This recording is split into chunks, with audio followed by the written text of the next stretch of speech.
I'll be honest with you, I never heard of this movie. I wasn't even going to plan to review it. I watched it today on Hulu because it was on the main page. I was like, all right, I'll watch it. Horror movie on Hulu. But after watching it, I'm telling you, you're going to want to scratch your head.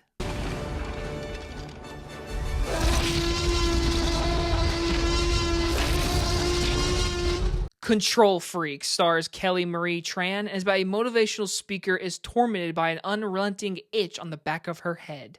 This is a brand new Hulu original movie that came out on Thursday, and again, I've never heard of this movie, but Control Freak is a brand new horror film, and it's an easy watch, but I will say, if you're not a fan of ants, do not watch this movie. I don't really care for them. They're gross. I don't want them on me, but this movie literally makes you want to itch your head and smack your arms because ants are gross, and this movie does that. So obviously, like I said, I had no idea going in this movie what this movie was about.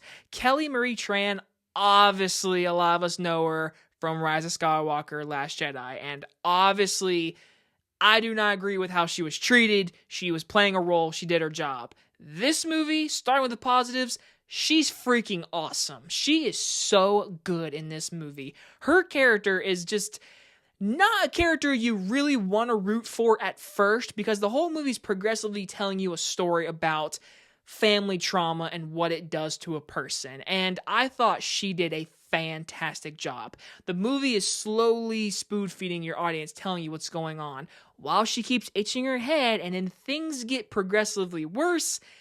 Monsters, ghosts, you gotta watch the movie because by the end of the movie, it gets freaky and there's literal moments I'm like, is that CGI or is that a practical effect? Because man, the actual cinematography and direction of this movie is really strong.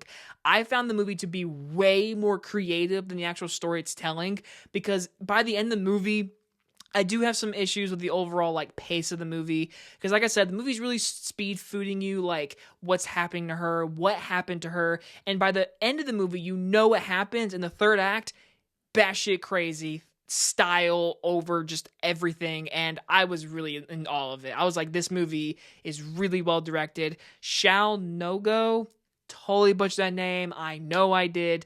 This person wrote and directed the movie. They did a good job. Seriously, I would like to see what they can do next because I can tell that this movie, the story wasn't as strong as it was being with its style. The pacing really didn't help it, but again, there was moments in this movie that felt really icky. I was like, that shot, the shadowing, the blocking, very good stuff here. But when it comes more to the pacing, I would say probably take 20 minutes off this movie and it would probably work a lot better because the movie is really just giving you the time to meet this character who at first is the person you're like, I don't really like you, but the more you learn about her and her performance really is the strong suit in this movie with the style, the direction. It's really well done. I just feel like the story and the actual payoff could have been a little stronger, honestly, but it was a good little gem of a movie. Again, never heard of it. It was on Hulu. I watched it, and I had a good enough time that I was like, you know what? I want to give a review out there, so I hope someone out there watches the review and says, hey, I want to check out this new little horror movie. I'm going to give Control Freak a B-. I mean, literally, it is going to make you itch your head, and it's going to make you, check your house for ants. Because, ew, there's some shots in this movie. I'm like, how? Is that CGI? Is it not? And I'm like, ants. Okay, guys, if you guys enjoyed this movie review, I'll see you guys on the next one. Bye, everybody.